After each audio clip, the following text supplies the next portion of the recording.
दोस्तों, क्या आप जानते हैं कि हिंदू धर्म में एक ऐसा भी त्यौहार है जिस दिन घर में चूल्हा नहीं जलता और ताजे भोजन की जगह बासी भोजन का भोग लगाया जाता है। जी हाँ, इस खास पर्व को बसौड़ा या शीतला अष्टमी कहा जाता है। यह त्यौहार खास तौर पर उत्तर भारत और राजस्थान में बहुत श्रद्धा के साथ मनाया जाता है। वर्ष 2026 में शीतला सप्तमी 10 मार्च को और बसौड़ा यानी शीतला अष्टमी 11 मार्च को मनाई जाएगी। लेकिन दोस्तों, क्या आपने कभी सोचा है कि आखिर इस दिन बासी भोजन क्यों खाया जाता है और इसके पीछे माता शीतला की कौन सी पौराणिक कथा जुड़ी हुई है? तो दोस्तों, ऐसे में आज के इस वीडियो में हम जानेंगे बसौड़ा की पूरी कहानी, इसका महत्व और पूजा विधि। बहुत समय पहले की बात है। एक दिन माता शीतला ने सोचा कि धरती पर लोग उनकी पूजा कैसे करते हैं और क्या वास्तव में लोग उनकी आस्था को समझते हैं या नहीं।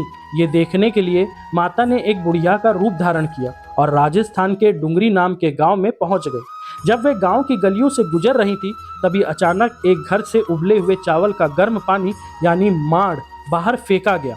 दुर्भाग्य से वह गर्म पानी सीधे उस बुढ़िया पर गिर गया।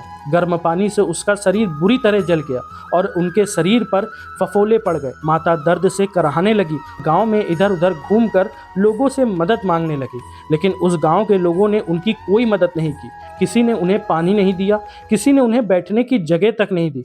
माता पूरे गांव में भटकती रही, लेकिन किसी को भी उस बुढ़िया पर दया नहीं आई। ऐसे में कुछ देर बाद गांव में रहने वाली एक गरीब कुम्हारन ने उस बुढ़िया को देखा। उसने देखा कि बुढ़िया का शरीर जला हुआ है और वह बहुत दर्द में है।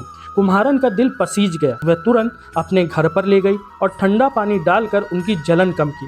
इसके बाद उसने अपने घर में रखी ठंडी दही और रबड़ी उन्हें खाने को दी और ठंडी चीजें खाने और ठंडा पानी डालने से धीरे धीरे बुढ़िया की जलन शांत होने लगी।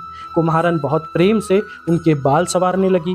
तभी अचानक उसे उनके सिर के पीछे एक तीसरी आंख दिखाई दी। ये देखकर वह घबरा गई और तभी वह बुढ़िया अचानक अपने दिव्य रूप में प्रकट हुई। वह कोई साधारण स्त्री नहीं, बल्कि स्वयं माता शीतला थी। ऐसे में माता शीतला कुम्हारन की सेवा और दया से बहुत प्रसन्न हुई। उन्होंने अपने हाथ में पकड़ी झाड़ू से कुम्हारन के घर की सारी गरीबी और कष्ट दूर कर दिए। इसके बाद माता ने कहा, बेटी, तुमने मेरी सच्चे मन से सेवा की है, इसलिए तुम मुझसे कोई भी वरदान मांग सकती हो। ऐसे में कुम्हारन ने माता से कहा, माँ, अगर आप मुझसे प्रसन्न हैं तो कृपया इस गांव में ही निवास करें। जो भी भक्त चैत्र कृष्ण अष्टमी के दिन आपको ठंडा जल और बासी भोजन का भोग लगाए, उसके घर में कभी बीमारी और दरिद्रता न आए। माता शीतला ने मुस्कुराकर कहा, तथास्तु। उस दिन के बाद से उस स्थान को सील की डुंगरी के नाम से जाना जाने लगा। आज भी राजस्थान के चाकुसू में स्थित शीतला माता मंदिर में इस अवसर पर विशाल मेला लगता है। लाखों श्रद्धालु दर्शन करने आते हैं।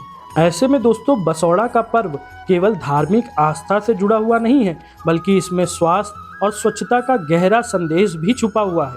होली के बाद मौसम बदलने लगता है और गर्मी बढ़ने लगती है। ऐसे में आयुर्वेद के अनुसार इस समय शरीर को ठंडा रखने की जरूरत होती है। माता शीतला को ठंडक और रोगों से रक्षा करने वाली देवी माना जाता है। मान्यता है कि उनकी पूजा करने से चेचक और खसरा जैसी बीमारियों का प्रकोप शांत होता है। माता के हाथ में झाड़ू सफाई का प्रतीक है, जो हमें ये सिखाता है कि स्वच्छता ही स्वास्थ्य की सबसे बड़ी कुंजी है।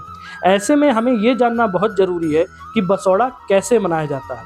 तो दोस्तों, बसौड़ा के दिन कुछ खास नियमों का पालन किया जाता है। इस दिन घर में चूल्हा नहीं जलाया जाता। सारा भोजन एक दिन पहले यानी सप्तमी की रात को बना लिया जाता है। इस दिन आमतौर पर बनाए जाने वाले पकवान हैं रबड़ी, बाजरे की रोटी, मीठे चावल, गुलगुले, दही और फिर सुबह स्नान करके माता शीतला के मंदिर में जाकर ठंडा जल और बासी भोजन का भोग लगाया जाता है। ऐसे में महिलाएं परिवार की सुख समृद्धि और बच्चों की लंबी उम्र के लिए ये व्रत रखती हैं।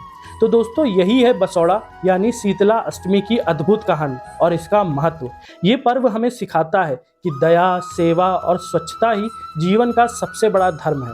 ऐसे में अगर आपको ये जानकारी अच्छी लगी हो, इस वीडियो को लाइक कीजिए, शेयर कीजिए और चैनल को सब्सक्राइब करिए। कमेंट में ज़रूर लिखिए, जय माता शीतला।